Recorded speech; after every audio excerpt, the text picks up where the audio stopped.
Welcome, and thank you for being here this evening. Tonight's poetry show is dedicated to the people of Ukraine and will be raising funds for the Disaster Emergency Committee's Ukraine Humanitarian Appeal. Millions of people have fled their homes to escape conflict in Ukraine. They've left behind jobs, belongings, and loved ones.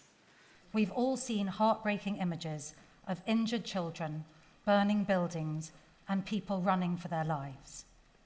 Critical infrastructure, such as health facilities, water supplies, and schools, have also been damaged or destroyed.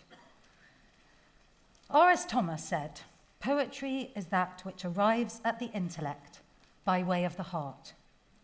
Poetry can't stop a war, but it can stop and make us think and feel about love, loss, hope, and our shared experience of being human." That is the aim of this Poetry for Every Day of the Year event, which I am honoured to host, to reach out in solidarity to the brave people of Ukraine through the beauty and power of words. Here at our beloved National Theatre with this extraordinary cast, Kate Fleetwood, Ṣọpẹ Dìrísù, Asa Butterfield, Tom Hiddleston, and from the Ukraine, Dária Plahtíy, and our live illustrator,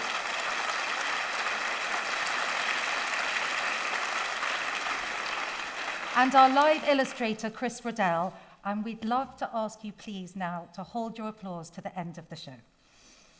Our hope is that the evening will entertain you. In return, we ask that you donate as generously as you can to the Ukraine Humanitarian Appeal, so that in some small way at least, our words may become actions in the fight against oppression. We begin our journey through a year of poetry in January for Martin Luther King Jr. Day. Poetry speaks to us from across the world, but also across time.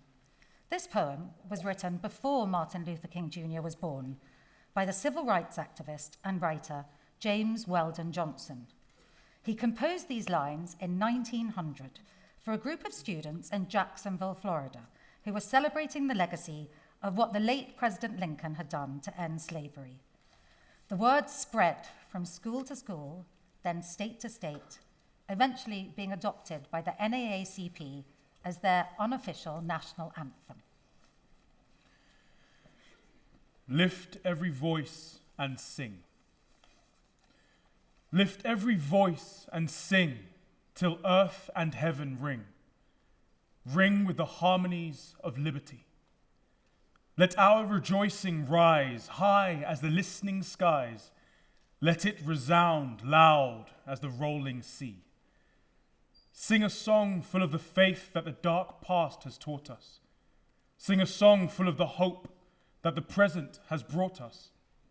Facing the rising sun of our new day begun, let us march on till victory is won. Stony the road we trod, bitter the chastening rod, felt in the days when hope unborn had died. Yet, with a steady beat, have not our weary feet come to the place for which our fathers sighed? We have come over a way that with tears has been watered. We have come, treading our path through the blood of the slaughtered, out from the gloomy past, till now we stand at last, where the white gleam of our bright star is cast. God of our weary years, God of our silent tears, thou who hast brought us thus far on the way, thou who hast by thy might led us into the light, keep us forever in this path, we pray. Lest our feet stray from the places, our God, where we met thee, lest our hearts, drunk with the wine of the world, we forget thee. Shadowed beneath thy hand, may we forever stand, true to our God, true to our native land. The next poem is by the award-winning contemporary Scottish poet Don Paterson, written almost entirely in rhyming couplets. It's a wonderful poem for January and the rain.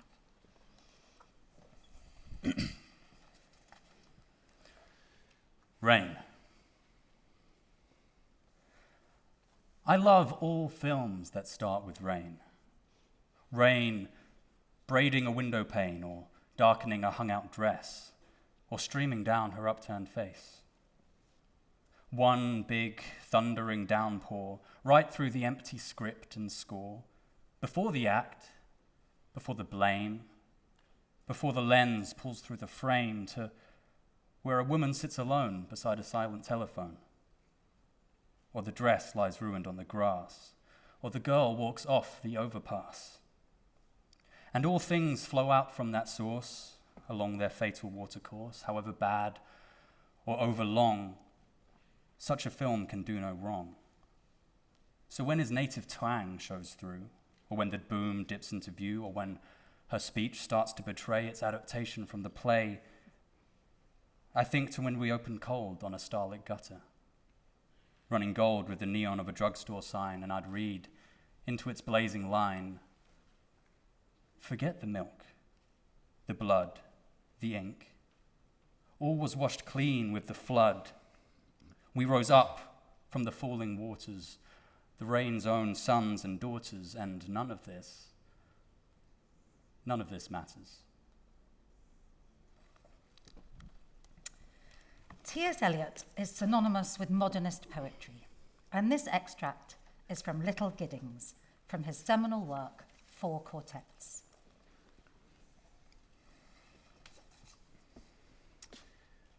Little Gidding. Midwinter spring is its own season, sempiternal though sodden toward sundown, suspended in time between pole and tropic, when the short day is brightest with frost and fire, the brief sun flames the ice on pond and ditches, in windless cold that is the heart's heat, reflecting in a watery mirror a glare that is blindness in the early afternoon, a glow more intense than blaze of branch or brazier stirs the dumb spirit. No wind, but Pentecostal fire in the dark time of the year. Between melting and freezing, the soul's sap quivers. There is no earth smell or smell of living thing. This is the springtime, but not in time's covenant.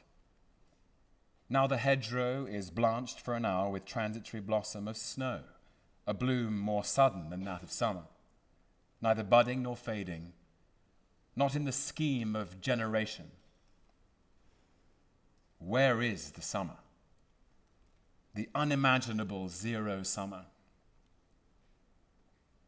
If you came this way, taking the route you'd be likely to take from the place you'd be likely to come from, if you came this way in Maytime, you would find the hedges white again in May with voluptuary sweetness. It would be the same at the end of the journey.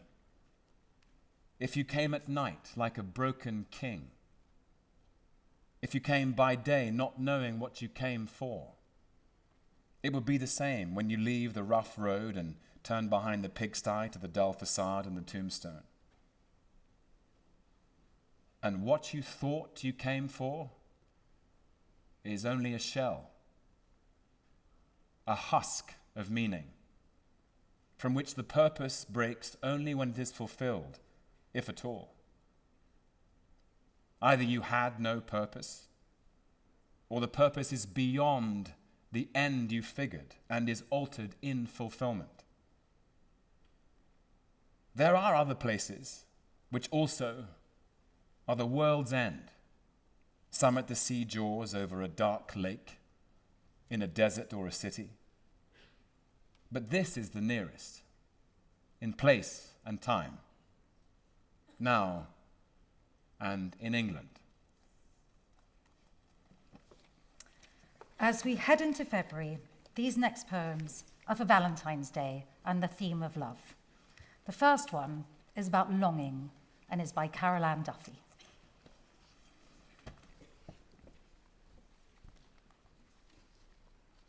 Words. Wide night. Somewhere on the other side of this wide night and the distance between us, I am thinking of you. The room is turning slowly away from the moon. This is pleasurable. Or shall I cross that out and say it is sad? In one of the tenses, I singing an impossible song of desire that you cannot hear. La, la, la, la. See? I close my eyes and imagine the dark hills I would have to cross to reach you. For I am in love with you. And this is what it is like, or what it is like in words. Born in St. Lucia, Derek Walcott felt from an early age that he was destined to become a poet and published his first piece of verse in a local newspaper at the age of 14. By the time he was 20, he had self-published 2 collections of poetry, with his mother covering the printing costs, which he mainly paid back by selling the volumes to friends. She made a good investment. Walcott ranks amongst the finest of 20th century poets and went on to win the Nobel Prize for Literature. Helena Bonham Carter was going to be with us this evening, but as she's still filming in Ireland, she's kindly shared this. It comes with advice for after a heartbreak. It's quite a gift. The time will come when, with elation, you will greet yourself arriving at your own door, in your own mirror, and each will smile at the other's welcome and say, "Sit here, eat." You will love again the stranger who was yourself. Give wine, give bread, give back your heart to itself, to the stranger who has loved you all your life, whom you ignored for another, who knows you by heart. Take down the love letters from the bookshelf, the photographs, the desperate notes. Peel your own image from the mirror. Sit. Feast on your life. Sometimes love appears in the oddest and most improbable of places. Coupling.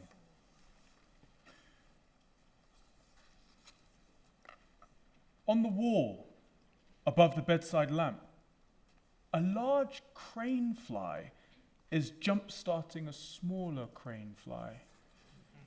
Or vice versa.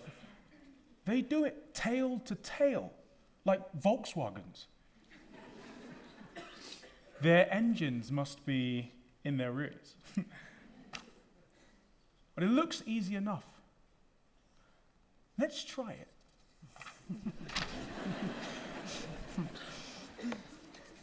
Called a jet-age Tennyson for her comic touch and perfect pitch, Wendy Cope is a poet with funny bones. Here is her personal take on the Beatles classic. A variation on a Lennon and McCartney song. Love, love, love. Love, love, love. Doobie-doo, doobie-doo. All you need is love. Doobie-doobie-doo. All you need is love. Doobie-doobie-doo. All you need is love, love. Or failing that, alcohol. 17th of March is St. Patrick's Day. It's often said that Ireland has all the best poets, which is perhaps why they've never settled on a national poet. But were they to choose, B Yeats would probably be the strongest contender. This is one of his most loved poems. I'm forever amazed that Maud Gonne, who he wrote it for, didn't run off with him as soon as she heard it. He wishes for the cloths of heaven.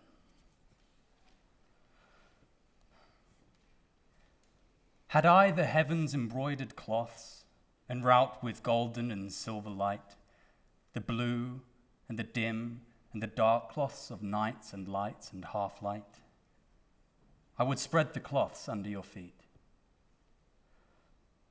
But I, being poor, have only my dreams.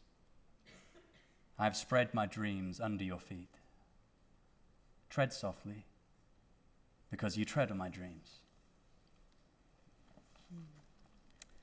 While this evening is dedicated to the people of Ukraine, I've deliberately not devised an entire evening of war poetry. But this poem stands out for its poignancy. In 1915, Edith Wharton was compiling a collection of First World War poems to raise money for refugees. This was Yeats's contribution. On being asked for a war poem, I think it better that in times like this, a poet's mouth be silent.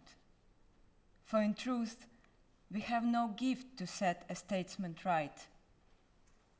He has had enough of meddling. Who can please a young girl in the indolence of her youth, or an old man upon a winter's night? You don't need to know this, but Atlantis is a mythical lost city, and a sonnet is a 14-line poem with a strict structure that, in any case, the Irish writer Eavan Boland here completely ignores. Atlantis, a lost sonnet. How on earth did it happen, I used to wonder, that a whole city, arches, pillars, colonnades, not to mention vehicles and animals, had all, one fine day, gone under? I mean, I said to myself, the world was small then. Surely a great city must have been missed. I miss our old city. White pepper, white pudding, you and I meeting under fan lights and low skies to go home in it. Maybe what really happened is this. The old fable makers searched hard for a word to convey that what is gone forever, and never found it. And so, in the best traditions of where we come from, they gave their sorrow a name and drowned it. Wordsworth said, "All good poetry is the spontaneous overflow of powerful feelings. It takes its origin from emotion recollected in tranquility." Where Wordsworth recollects his bliss of solitude at the sight of a field of daffodils, the emotion of this tender poem by the great Irish poet Brendan Kennelly comes from a personal loss. I see you dancing, Father. No sooner downstairs after the night's rest and in the door, that you started to dance a step in the middle of the kitchen floor.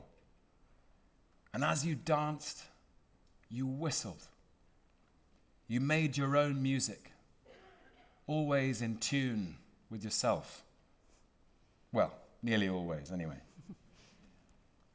You're buried now in Listlaughton Abbey. And whenever I think of you, I go back beyond the old man, mind and body broken, to find the unbroken man.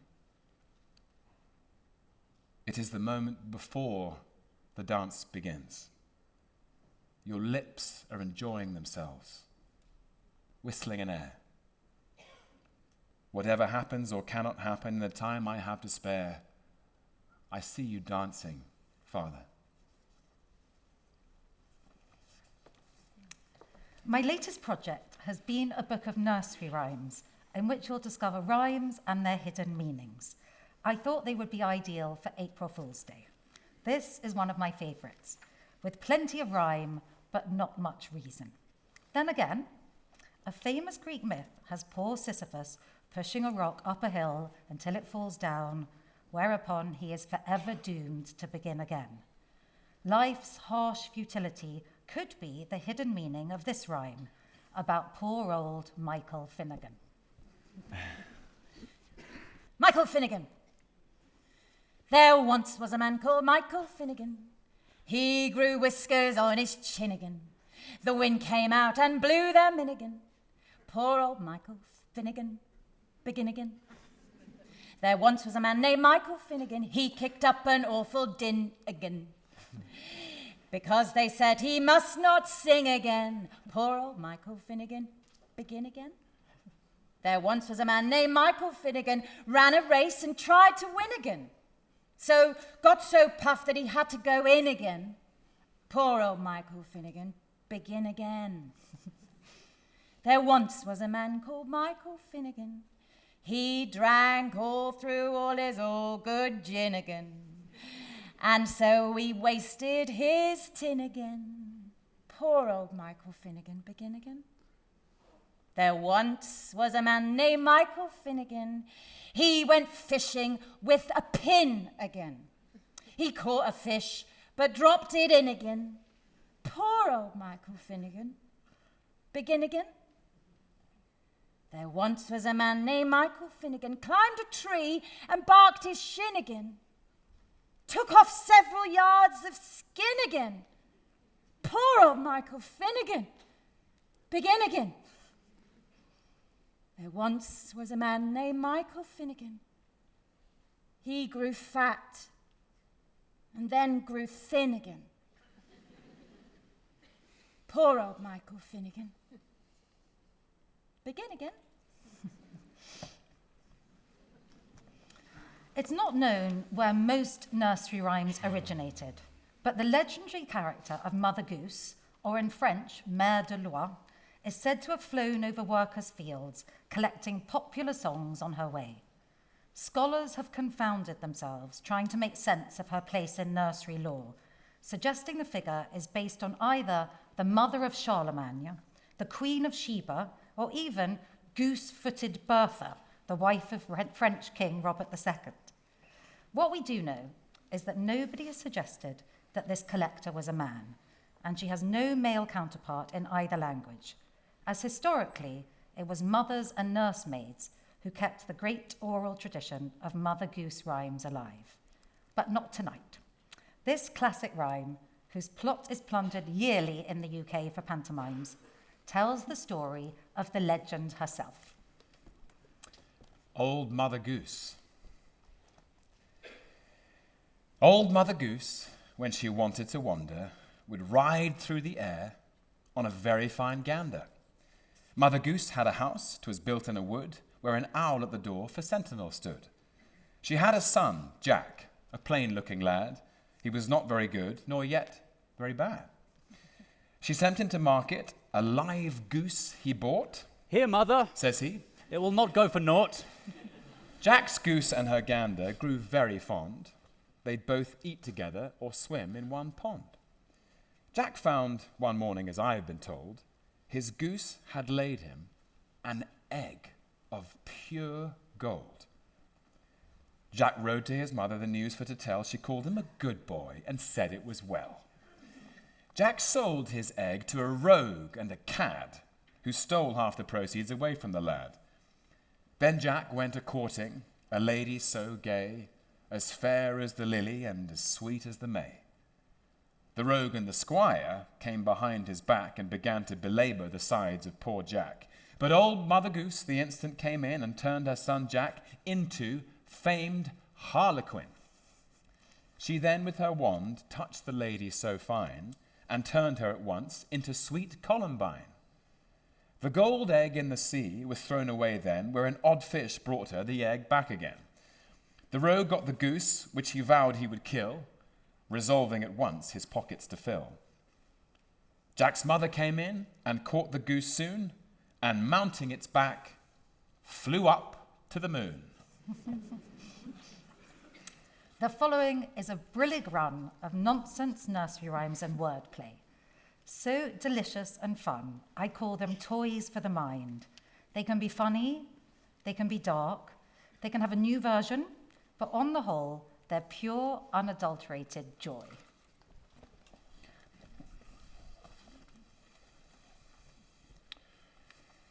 Three wise men of Gotham went to sea in a bowl. And if the bowl had been stronger, then my song would have been longer. Today I saw a little worm wriggling on its belly. Perhaps he'd like to come inside and see what's on the telly. "Who's that tickling my back?" said the wall. "Me," said a small caterpillar. "I'm learning to crawl." Roses are red, violets are blue, poetry is hard. Avocado.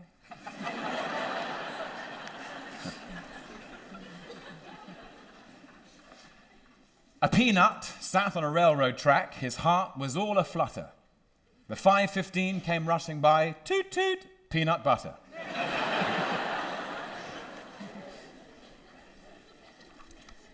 This next traditional song, which also appears in a nursery rhyme for every night of the year, is a dressing-up game that carries a darker message, one that might not make sense to a child, but which will resonate to anyone who has ever been duped in love. Soldier, soldier. Soldier, soldier, will you marry me? With your musket, fife and drum. How can I marry such a pretty girl as you when I have no hat to put on? Off to the haberdasher she did go as fast as she could run. Bought him a hat, the best that was there, and the soldier put it on. Soldier, soldier, will you marry me? With your musket, fife and drum. How could I marry such a pretty girl as you when I have no coat to put on? Off to the tailor she did go as fast as she could run. Bought him a coat, the best that was there, and the soldier put it on. Soldier, soldier, will you marry me? With your musket, fife and drum. How could I marry such a pretty girl as you when I have no boots to put on? Off to the cobbler she did go as fast as she could run. Bought him a pair, the best that was there, and the soldier put them on. Soldier, soldier, will you marry me? With your musket, fife and drum. Oh, how could I marry such a pretty girl as you when I have no gloves to put on? Off to the glover she did go as fast as she could run. Bought him a pair, the best that was there, and the soldier put them on. Soldier, soldier, will you marry me? With your musket and your fife and your drum. No, sweet maid, I cannot marry thee, for I have a wife at home.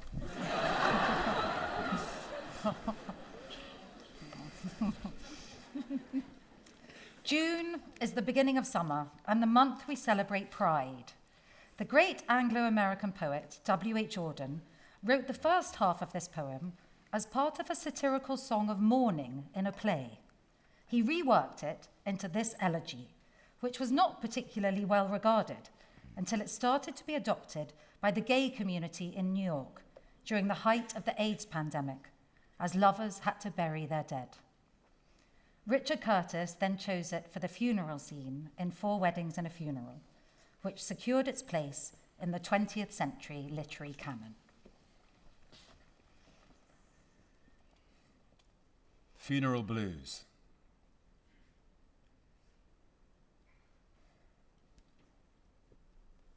Stop all the clocks.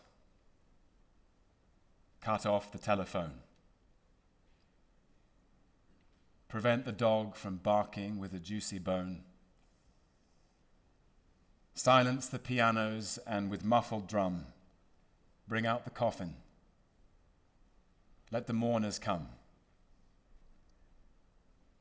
Let aeroplanes circle moaning overhead, scribbling on the sky the message, he is dead. Put crepe bows round the white necks of the public doves. Let the traffic policemen wear black cotton gloves. He was my north, my south, my east and west, my working week and my Sunday rest, my noon, my midnight, my talk, my song. I thought that love would last forever. I was wrong. The stars are not wanted now. Put out every one. Pack up the moon and dismantle the sun. Pour away the ocean and sweep up the wood. For nothing now can ever come to any good. Poetry can connect you with the history of human emotion. Although most books of war poetry focus on men's writing, transporting us to the battlefields, Charlotte Mew wrote this poem in the early days of World War I, giving us a snapshot of those who were left behind. June 1915. Who thinks of June's first rose today? Only some child, perhaps with shining eyes and rough bright hair, will reach it down. In a green sunny lane, to us almost as far away as are the fearless stars from these veiled lamps of town. What's little June to a great broken world with eyes gone dim from too much looking on the face of grief, the face of dread? Or what's the broken world to June and him, of the small eager hand, the shining eyes, the rough bright head? Mew's younger contemporary, Vera Brittain, also writing during World War I, encapsulates the pain of saying goodbye to loved ones. This brother of hers, who had won a military cross for bravery, sadly never returned home.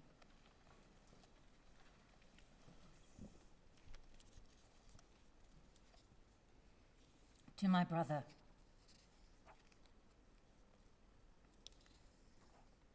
Your battle wounds are scars upon my heart, received when in that grand and tragic show you played your part 2 years ago. And silver in the summer morning sun, I see the symbol of your courage glow, that cross you won 2 years ago. Though now, again, you watch the shrapnel fly and hear the guns that daily louder grow, as in July 2 years ago. May you endure to lead the last advance, and with your men pursue the flying foe, as once in France 2 years ago.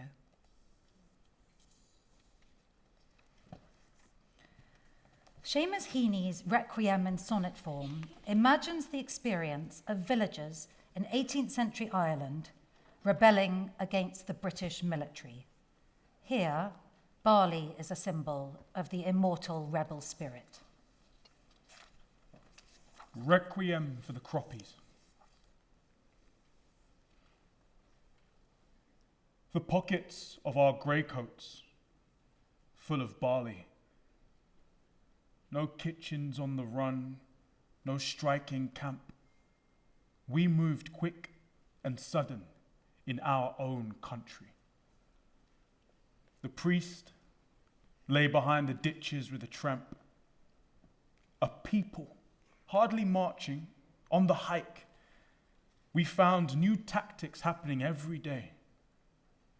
We'd cut through reins and rider with the pike and stampede cattle into infantry, then retreat through hedges where cavalry must be thrown, until, on Vinegar Hill,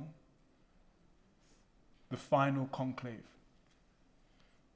Terraced thousands died, shaking scythes at cannon. The hillside blushed, soaked in our broken wave. They buried us without shroud or coffin. And in August, the barley grew up out of the grave.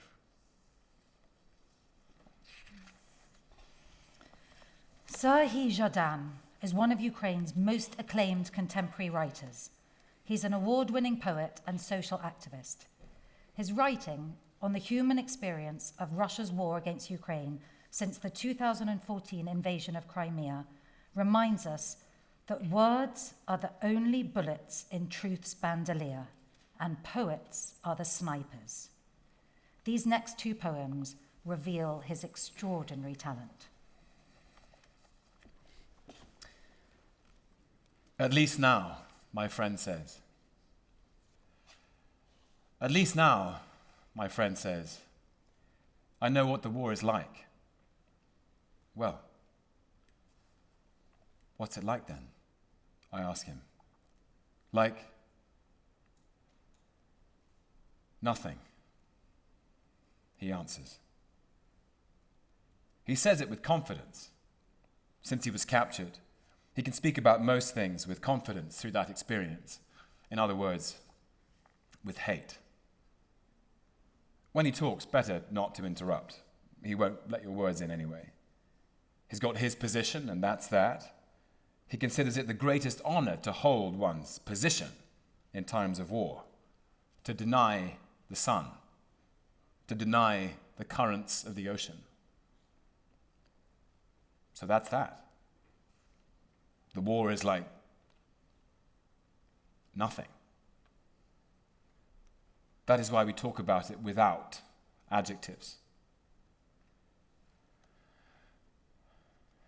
How did you feel?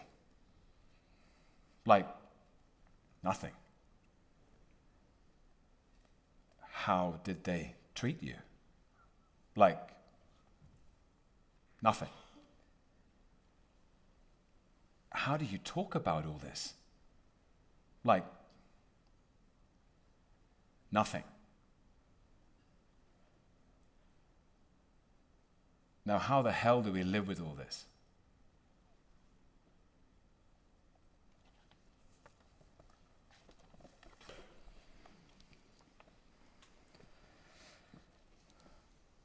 Sun, terrace, lots of green.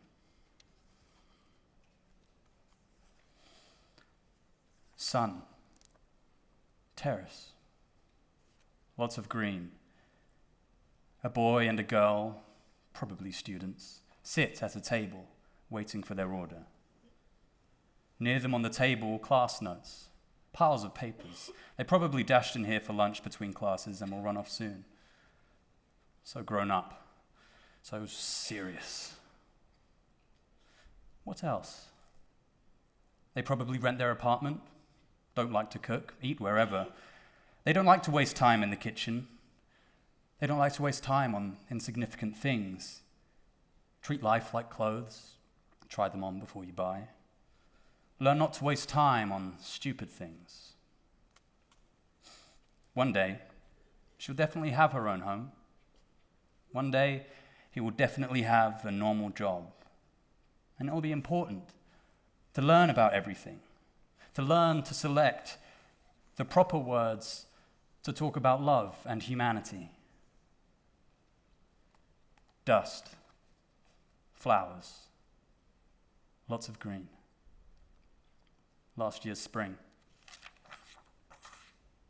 This is the only photo in which we're together, she says. I was angry at him. See? I'm looking away, not speaking with him. And then the war began. He went off to war. And that was that.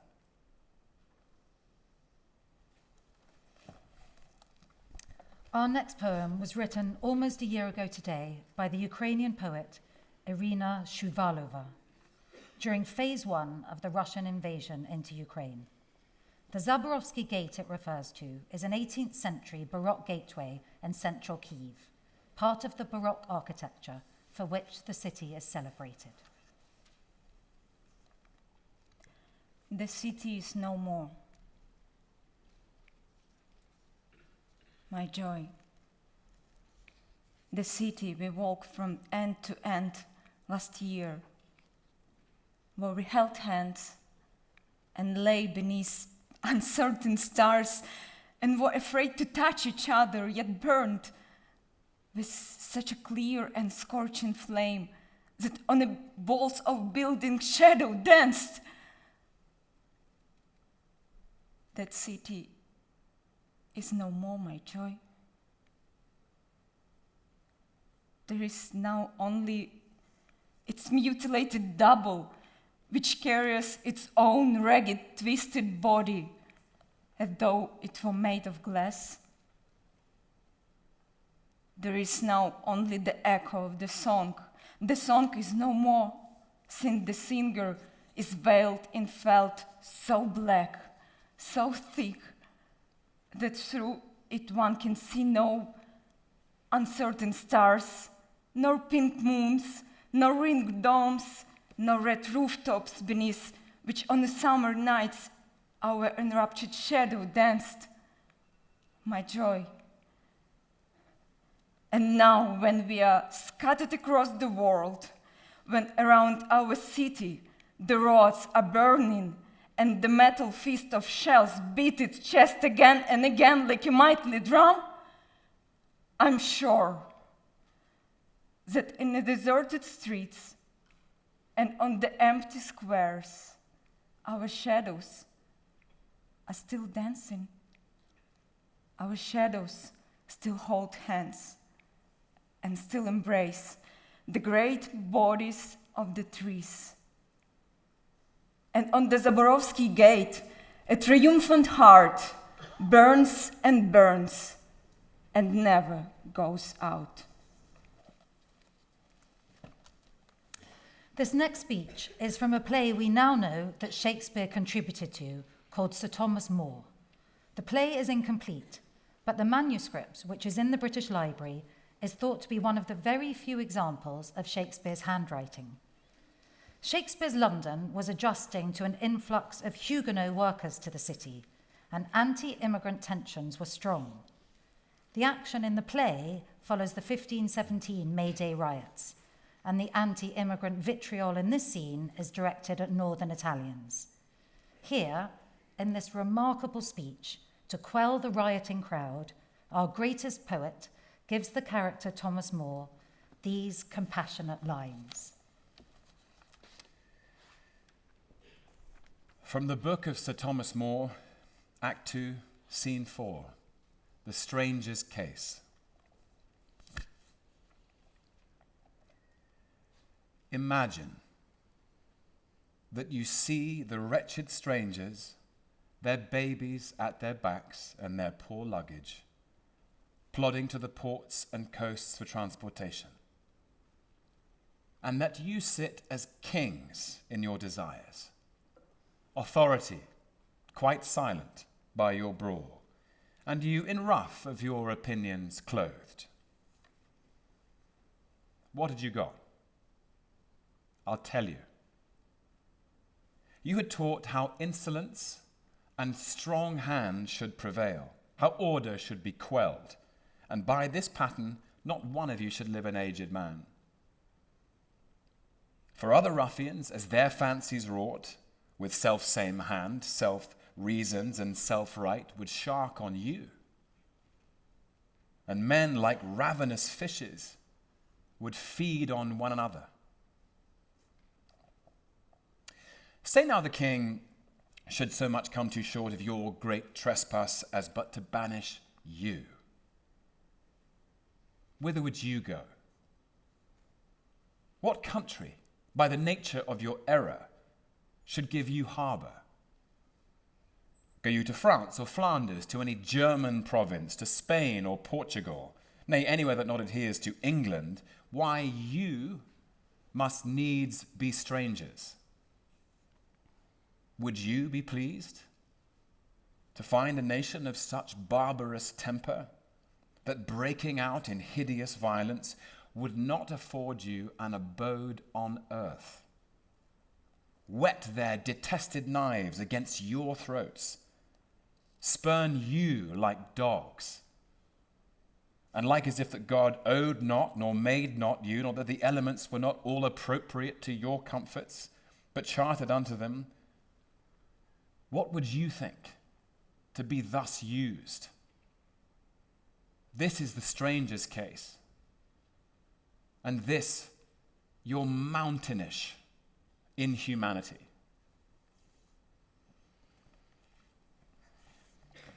"400 years later, and the extract from this powerful prose poem by the Somali British poet Warsan Shire reminds us all that not very much has changed. Shire has written poetry for the likes of Beyoncé and is the youngest member of the Royal Society of Literature. Her poetry is, as Wordsworth said, felt in the blood and felt along the heart." An extract from Home. No one leaves home unless home is the mouth of a shark. You only run from the border when you see the whole city running as well. The boy you went to school with, who kissed you dizzy behind the old tin factory, is holding a gun bigger than his body. You only leave home when home won't let you stay. No one would leave home unless home chased you. It's not something you ever thought about doing. So when you did, you carried the anthem under your breath, waiting until the airport toilet to tear up the passport and swallow each mournful mouthful, making it clear you would not be going back. No one puts their children in a boat unless the water is safer than the land. No one would choose days and nights in the stomach of a truck unless the miles traveled meant something more than the journey. I want to go home, but home is the mouth of a shark. Home is the barrel of a gun. No one would leave home unless home chased you to the shore. No one would leave home until home is a voice in your ear saying, leave, run, now. I don't know what I've become. Brian Bilston is dubbed the Banksy of poetry as he writes under a pseudonym. Here he lends his unique talent to the subject of refugees, combining ode and palinode. It's read once and then a second time in reverse. Refugees. They have no need of our help. So do not tell me these haggard faces could belong to you or me, should life have dealt a different hand. We need to see them for who they really are. Chancers and scroungers, layabouts and loungers, with bombs up their sleeves, cutthroats and thieves. They are not welcome here. We should make them go back to where they came from. They cannot share our food, share our homes, share our countries. Instead, let us build a wall to keep them out. It is not okay to say these are people just like us. A place should only belong to those who are born there. Do not be so stupid to think that the world can be looked at another way. The world can be looked at another way. Do not be so stupid to think that a place should only belong to those who were born there. These are people just like us. It is not okay to say, build a wall to keep them out. Instead, let us share our countries, share our homes, share our food. They cannot go back to where they came from. We should make them welcome here. They are not cutthroats and thieves with bombs up their sleeves, layabouts and loungers, chancers and scroungers. We need to see them for who they really are. Should life have dealt a different hand, these haggard faces could belong to you or me. So do not tell me. They have no need of our help. In the darkest of winters and the most difficult of times, poetry can be strong enough to help. So here is a run of poems on kindness and hope, beginning with a new work by the American poet Danusha Lameris.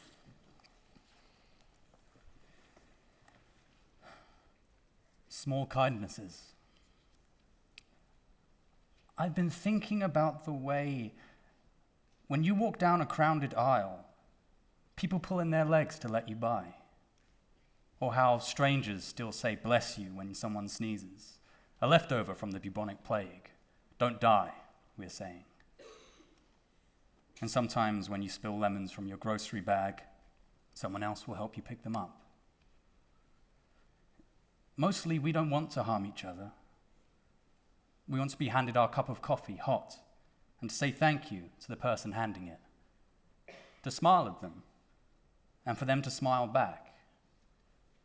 For the waitress to call us honey when she sets down the bowl of clam chowder, and for the driver in the red pickup truck to let us pass. We have so little of each other now. So far from tribe and fire, only these brief moments of exchange.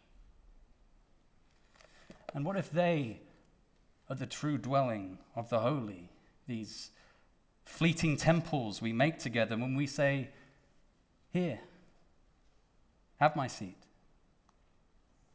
Go ahead, you first. I like your hat. The following are words from a Ukrainian actress who is volunteering in the Donbass region. Her name is Iryna Gordienko. She's a friend of Daria here. Iryna has lost her boyfriend in the war. He fought in the east and went missing. Now no one knows where he is. Iryna is waiting for him. She believes that he will be found. Life before the war, what is it? I honestly don't remember. I think I was born on February the 24th and immediately into battle. Every day, the war lives in me. Trips to Donbass, boxes, communication on the phone, communication with the military, threats from the Russians. These are all separate worlds. And I don't know how much more they can be carried and contained. I don't know how many more Ukrainians will die. I don't want us to carry the cemetery inside us, but I want us to carry flowers inside us. Now I continue to help many soldiers, while I do not know for sure where my beloved is. I have lost touch with him, and we are separated not only by the front line. Everything continues to be very painful. I'm often on edge. I can't stop because at this moment I seem to be slowly entering the dead zone. Therefore, I continue to be a phoenix. That's why I keep running. My name is Iryna, and now I'm a volunteer. I'm 28. and at 28, I want to live more than at 20. Now it's 23:34 and I am in Donbass. I spend the night with our soldiers, warm myself in a sleeping bag, and write this text. The body is extremely tired, but in the heart there is great love and faith that it is not in vain. We're going to end the show now with a piece from the great literary tradition of Ukraine in the original language. This is an extract from the 1845 poem The Caucasus by Taras Shevchenko. It was written after his friend was killed in battle. An invective against Russian imperialism, its cry for freedom still speaks to us today. Не вмирає душа наша, не вмирає воля, і не ситий не виоре на дні моря поля, не скує душі живої і слова живого. Встане правда, встане воля, і тобі одному помоляться всі язики, бо віки і віки.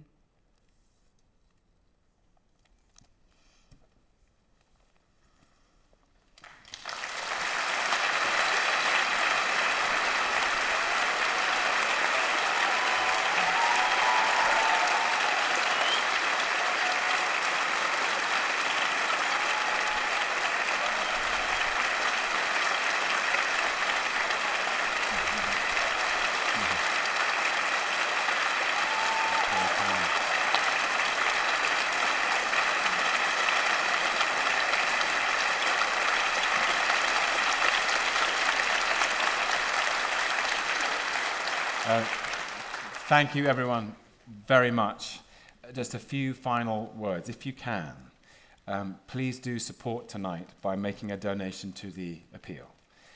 Your donations are a lifeline for millions of people affected by the conflict in Ukraine and refugees in neighboring countries. The details are on the screen. You can text to donate £10, or you can visit the DEC website at dec.org.uk.